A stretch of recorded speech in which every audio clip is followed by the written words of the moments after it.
And this takes us right into our reimbursement system. And I see we've got about 23 minutes, and I think we're making good time here. Reimbursement system, and I'll go through this for you. Next page, Erica. We use this term reimbursement, and you might remember an hour and a half ago I said I'm going to use reimbursement in air quotes. The CACFP does not offer a dollar-for-dollar reimbursement. And some of you are probably thinking, then why am I sending in receipts if it's not dollar for dollar? It's a notional reimbursement. And here's what I mean by that. There's two components here. There's a formula that determines how much you get reimbursed. Okay, so, and that formula looks at the number of free, reduced, and paid children you have enrolled, the number of approved meals that you serve. There's a lot of things that go into calculating the amount of reimbursement. On the other side, there's the expenses. So even though you're being reimbursed on a formula that's going to spit out a dollar amount, the USDA wants to see how that reimbursement is being spent. And that's where the receipts, the invoices, all the expenses come together. All right, so, and even though you're not required to put your CACFP money into a separate account, although in some cases that could be part of a corrective action if there's a problem with expenses or record keeping. Even though you're not required to put that money into a separate account, you have to think of it as if there is a virtual account where that money's being tracked. And that's actually what we end up doing. So we know how much you were reimbursed, and based on the receipts and other things you send in, we know how much you spent. And there are rules that say you have to be able to prove that all of that money is being spent on the CACFP. It's not a child care subsidy, right? It's not there to pay personal bills. That reimbursement needs to be spent on CACFP allowable expenses. Okay, next page. All right, so just real quick, the reimbursement process, and this is one of the required topics of conversation. The way I tried to lay this out, and a lot of you have seen this before, except it used to be in a circle, but it starts by you spending your own money. So for those new providers, you know that you're just starting this month, you haven't seen a single dime yet, but you're out spending your own money. All right, so in this case, the provider took 4 bills out of her wallet, out of her purse, and went out and purchased a lot of food, supplies, maybe there were some services. And then just like Arby just trained us and Mr. Maurice just told everyone, they maintain the proof of those purchases, whether it was itemized receipts or an invoice that showed I actually paid for this service, which is an important point. A lot of times we get invoices, but if that invoice doesn't show that you actually paid, we have to ignore it because you have to show proof of payment. We see the same thing a lot of times with labor. We don't end up getting all the documentation we need to support labor. All right, so, but if you follow the red line, this is the front end where all the expenses are incurred. And then right around where the red ends and the green begins, this is where you start earning that reimbursement. You're preparing and serving meals. You're completing and maintaining your CACFP records. Your time of service, attendance, and meal count. Your menus are up to date. You've got your ounce equivalent and your whole grain rich components covered. You're serving in accordance with the meal pattern requirement. You're earning that reimbursement. At the end of the month, you send that claim off to Caramu. We go through an edit check process, which you'll hear about in a moment. And then we send the results of our edit check to either DHS or KDE. Money comes back and we reimburse you. And notice in this picture, $4 came out the wallet, $3 went into the envelope.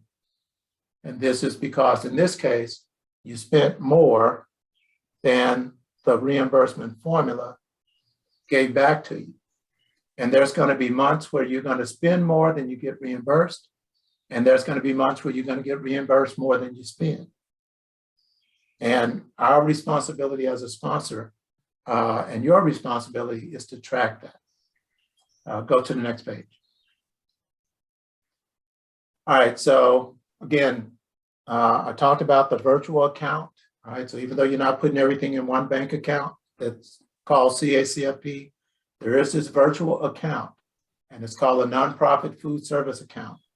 And there are some reports that we can run out of Mini-Menu that shows, or KickCare that shows how much you were reimbursed. And then there's a separate report that shows all the expenses that you recorded. And we have to compare the two to make sure that you don't have excess funds. And there's actually a definition for excess funds, and each state has their own definition. And if we determine that a site has excess funds, we're supposed to contact you for a corrective action plan. All right, next page. And I'll cover this too in the interest of time. So 3-tier reimbursement system, free, reduced, and paid. Next page. We talked about the income app earlier. Go ahead and go to the next page.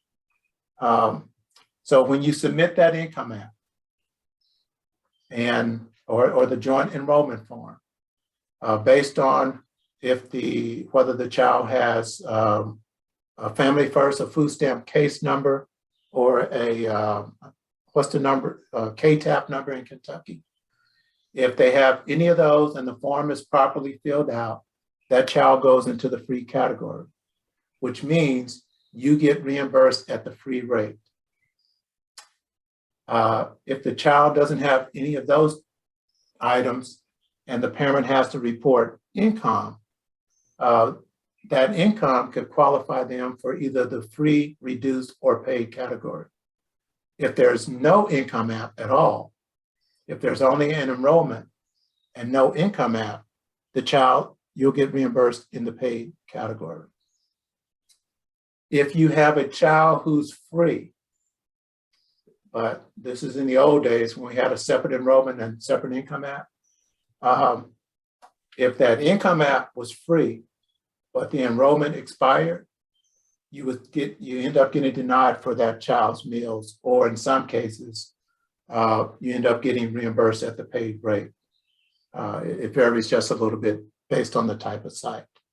But this is the importance of the income app. Now, there's also a couple things for at-risk sites. You are 100% free, but instead of doing income apps, it's based on the area where you're located.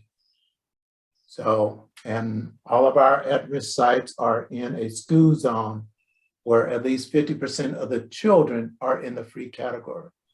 If you were not in one of those zones, you could not participate as an at-risk site.